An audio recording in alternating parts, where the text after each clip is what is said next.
The views and opinions expressed on any program are those of the producers and/or the persons appearing on the program and do not necessarily reflect the views and opinions of FRC Media, Bristol Community College, or the City of Fall River.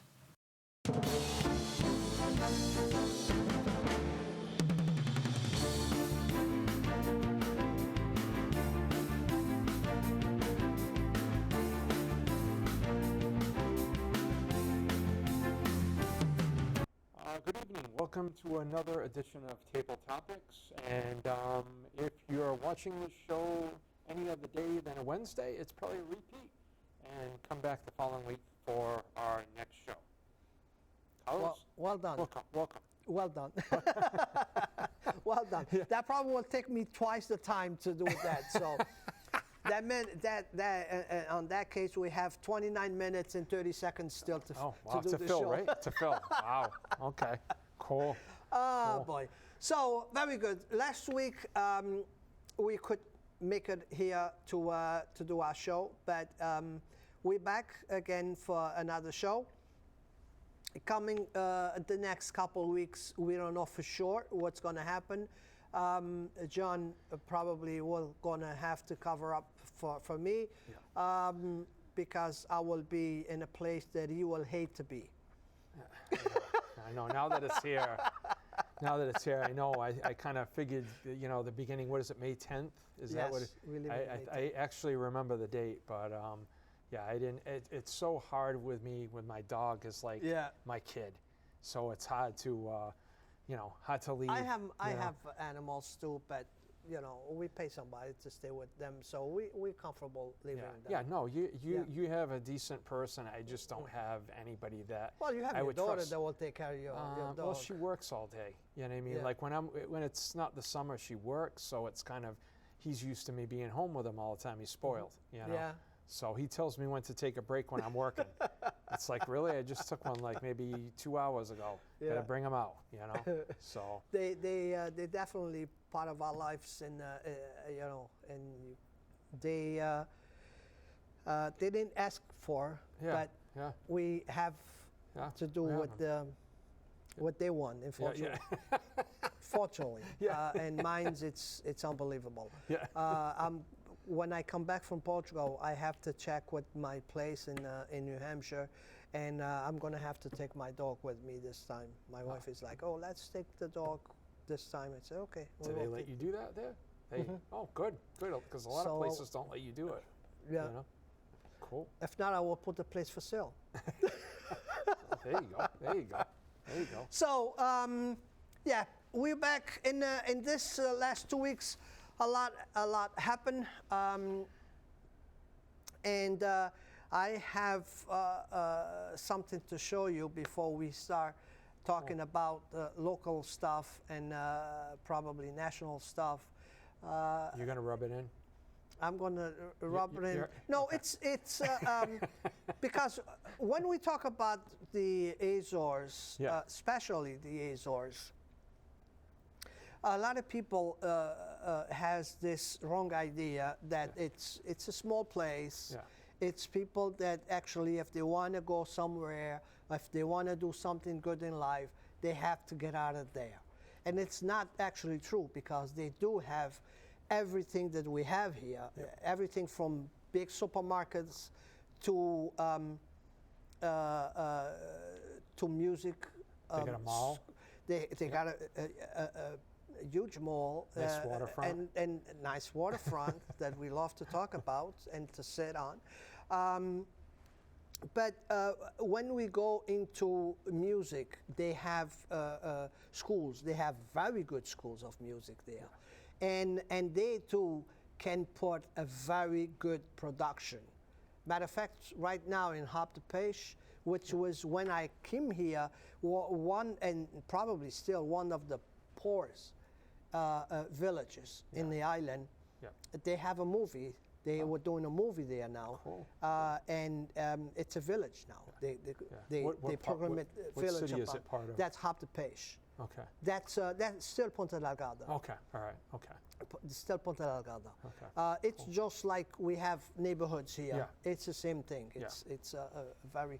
But I have something to show you and to show the listeners that are watching our show today. And here we go, Michelle.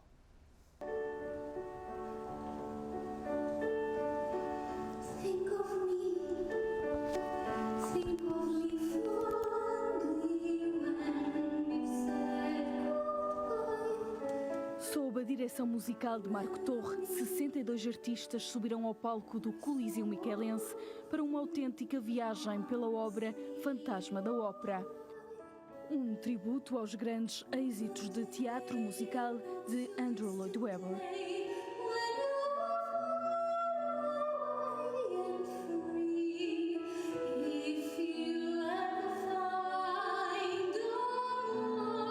Com a base no tema do Fantasma da Ópera, acabamos por ter uma primeira parte onde vamos abordar Cats, vamos abordar Joseph and the Amazing Technicolor Dreamcoat, também Evita, que é mais um daqueles inquestionáveis, e ainda vamos dar uma perninha novamente ao Jesus Christ, porque este ano é mesmo uma abrangência da grande obra de Andrew Lloyd Webber.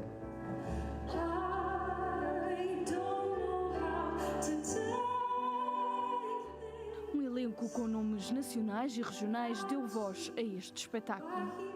Poder estar a presenciar algo mágico, vamos fazer muito Fantasma da Ópera, obviamente que é uma versão concerto, não encenada. No fundo é poderem estar a assistir em loco a grandes talentos portugueses, muitos deles daqui dos Açores.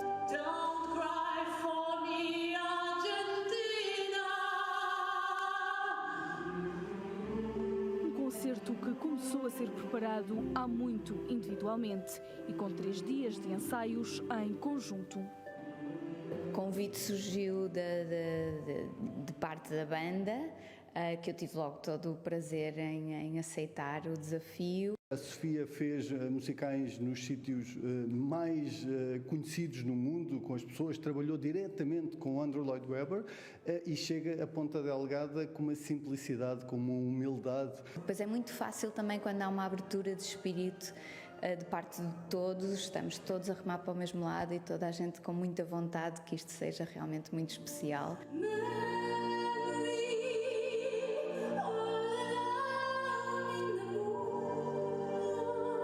Apresentar sempre mais e melhor é o objetivo da banda Fundação Brasileira, que garante não esquecer as suas raízes.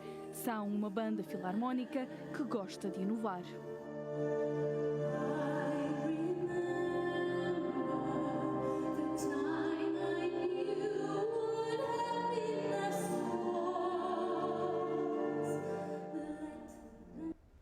Very nice. That was a great show they put together in 26 days. Wow. They rehearsed for 26 days and had the participation of the Brazilian marching band. Okay, cool. They call it the Fundação Brasileira. So it was a very interesting and they. I wonder if that coincided, because I think Phantom of the Opera is being taken off New York. You know what I mean? They're stopping the show, but it's been going on since 91 or something like that. So I wonder if they kind of taken the reign from there over there. Yeah, I mean, the schools there, the English is getting very perfect. Yeah. The students that are taking English in school, the English it's very.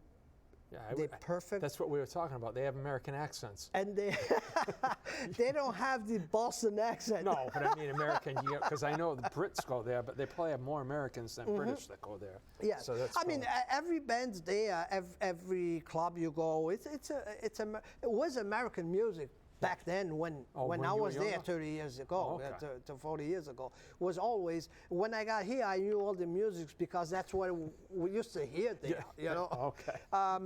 But they're doing a very good job with that, and it's always to call tourism. Yeah. It's always to call tourism. They always have shows. They always have stuff that they actually, the tours, when you get there, they sell all that. Yeah. You could be swimming on the day and have a beautiful show to watch at night. Yeah. You know, so Cool. that's what tourism is about. Yeah. You know. Yeah. No, I mean, I think you're going to see it now, but I think you're going to see more of this in the next 5 or 6 years, and that's people leaving the U.S. And especially older people.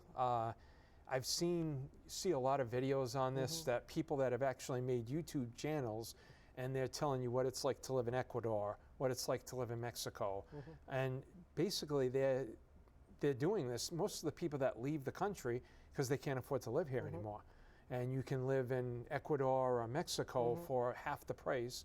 Same thing with Portugal. If I don't know about the mainland, but I think the Azores, you can leave here with your Social Security, your pension, and probably live a lot better than you're going to live here in the U.S. You know, and it's funny because it's funny that you're saying that people are living in here and going in there in different countries, because I have a friend of mine that's going to Ponta Delgada tomorrow night, and I call her and I ask her, oh, I need a favor from you. I just going next week, but I need to do a transfer money there, and so she said, oh, Carlos, don't worry, I can take care of that there.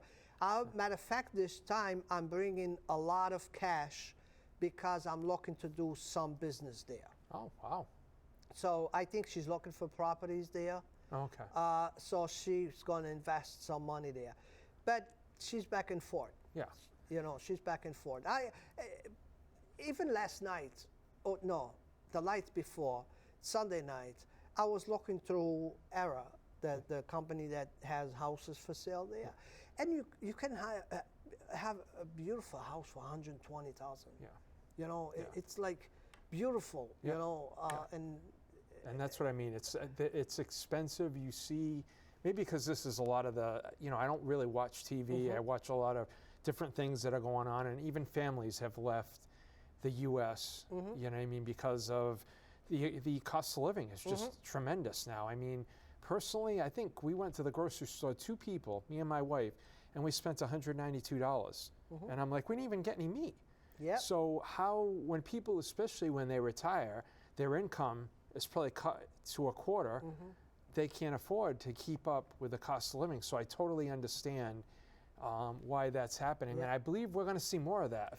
And on this country too, what amazes me is the money we spend on the animals. Yeah. It's unbelievable because they have to eat every day too. Yeah. You know, it's like you go shopping every week. You don't shop just for you or for your kids. Yeah. You shop for your animals too. Yeah. You know, Yeah. I have my cats, I have my chickens, I have my cats, I have my dog. Yeah. So by the time I look around, I say half of the stuff it's not even for us. For the animals, yeah. No, it's I know. for the animals. Yeah. No, I know. And then the animal needs to go to a doctor or whatever. It's like my daughter's dog in December. She had a surgery, $3,000. Yeah. Yeah. That's normal now. She goes to fix a teeth or whatever. It goes another $1,200, $1,500 because they have to put it to sleep. Yeah. It's like unbelievable how people want us to adopt animals. Yeah. If it's a fortune. Yeah. No, and I don't think that's going to get any better because it's tough to get into your vet.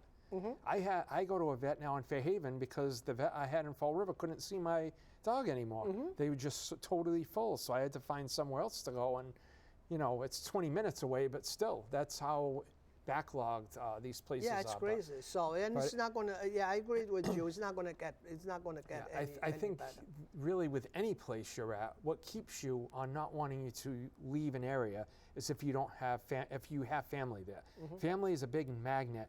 But once you don't have to worry about going into work at a certain place all the time, you can do that. I mean, personally, I was telling my neighbor who's from the Azores, if I was 35 again, I probably would seriously think of going to another country, whether it be the Azores, Portugal, or someplace down in South America. It's just totally different. You know what I mean? What has happened with the cost of living in this country, with what people make. It's not keeping up. So, and why do people come to America? Because economics, right? Yes. So that's a number one incentive that people is not going to Yeah, You and know, people are it's not not going to be there. Yeah, it's I think more of this, and it's not only here. You see a lot of people, expats, Americans move into Thailand, places in Asia, Vietnam that's cheaper, and there's an American presence already there. There are a lot of retirees that they have whole areas. So you feel comfortable, at least when you're down there, at least if you don't know the language right away, you can fit in with people. But I really think we're going to see a lot of that, and unless things start coming down. But I mean, the average house in Fall River now, 450,000, 400,000. Yeah. You can't. How can you afford that unless both people are making over 200 grand a year? That's a big payment. And what's even worse is that the house is getting sold to people that cannot afford. Yeah, yeah. They're getting approved for mortgages that they cannot afford. 2008, all over again. This is what happened in 2008. People were working at jobs making, a little over minimum, and their mortgage interest rates were so low, but they go up over 3 or 4 years, and by the time we hit the 3 or 4 years, they can't afford the payment anymore. And again, every time that they raise that cap, people get worse. It's a fantasy. Yeah. It's a fantasy that now I can spend this much. Yeah, you can buy that much, but you cannot afford. Still the same. Even now, instead of you buying a house for $200,000, now you can buy for $400,000. But if you still make the same money that you can only buy for $200,000, what matters? The level that you can purchase. No, I mean you can't. I mean some people live to buy a house. That's what they do, and you can't really do anything. You have to suffer through it for the 20 or 30 years that you're on the house, and then hopefully at the end you can pay it off. And this is gonna lead us right into something that you want to talk about. That is the banks getting in trouble again. Yeah, I mean, basically, we've had 3 banks now collapse, right? And like anything during the 20s and the Great Depression, and I've known about this for a few years, but I knew about it even when I went to school back in the 90s, that the bank system is kind of really relying on people's trust. So prior to maybe 2 years ago, the banks had to keep 10% of what their overall worth is there. So if people come in, they give the money back. Well, during COVID and when President Trump was in, they did all these things to try to, there's no requirement to keep any reserves in there. So now what happens if people start getting afraid? And to me, it's worse now, because what happens is it's not like in the old days where you fill out your slip, you got to go to the bank. Now it's like, I got my phone here, I'm afraid something's happening with this bank, I take everything out. And that's what happened to the bank in San Francisco, the older one, I think it's SVB. Somebody got scared, and they all did it, and it just snowballed, and the thing went out of business because they didn't have the money. What's happening too that a lot of people don't realize, and I see this with different finance shows, is that if you go to the bank and you say, hey, I want $5,000 or $6,000 out of your account, they don't have the money right then. So they'll tell you, come back in a week, and we'll get your money back. We don't have that much money to give just you right now. So, like I said, the banking system is built on trust, and I think what's happening with, that SVB bank in California, we're only supposed to guarantee it for, like, what is it, 200,000 or 100,000. Well, the FDIC said, and the president, that we're gonna basically make everybody whole. So if you had $1 billion in that account, we're gonna make you whole. Well, we have a reserve thing for the FDIC. They have money in there if banks collapse.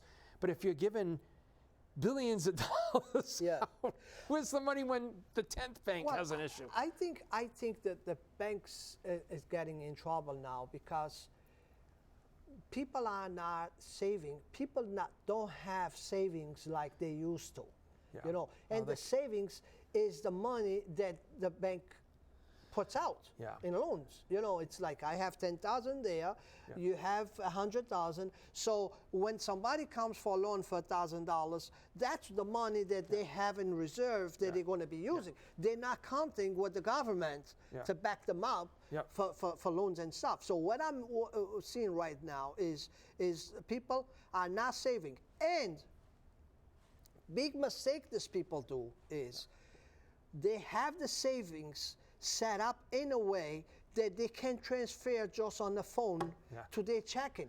That's not a saving.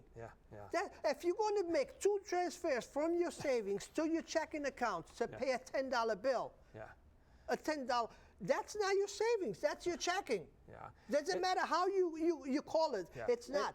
My savings, I have savings a regular way, but the most of my savings are in a bulk saving. It's a bulk saving. I cannot touch that money without bringing my book to the bank and say, I want $1,000 from this savings. Well, that's old school, but you're right. It's old school, but that's the way that I know I'm not going to touch it because I'm going to see that beautiful camera for $500. Guess what? I can transfer $500. No, makes me think twice before I go and pull money out. So that's why I think that a lot of these people, they think they have savings, but they're counting that savings to pay their regular bills every month. That's not a savings. No, and I agree. But this, I think it's different because you started out in a different country. In this country, everything's plastered on television. You got to have that new car. You got to have that new this, those new clothes. If not, you're not like everybody else. So that's part of it. But you know what? I agree with you. Part of that is that, but some of these banks, like the SVB bank, they were just mismanaged, which again leads me back to why didn't the FDIC was supposed to be going in there looking at their books and saying, why are you spending this, this, and this on this? They didn't do it. So it was like another thing that fell through the cracks. They were doing wrong things. Then the FDIC was not going out there for inspections because of COVID. And then you just have this big nightmare happen. You know, and is it going to continue? I believe we already see. I was listening to at lunchtime, they were talking about the job market. So the job market, you know, we have this great job market, which we do still. However, they're starting to see cracks in it, that there are companies laying off. And this is the thing that really irks me with like the news.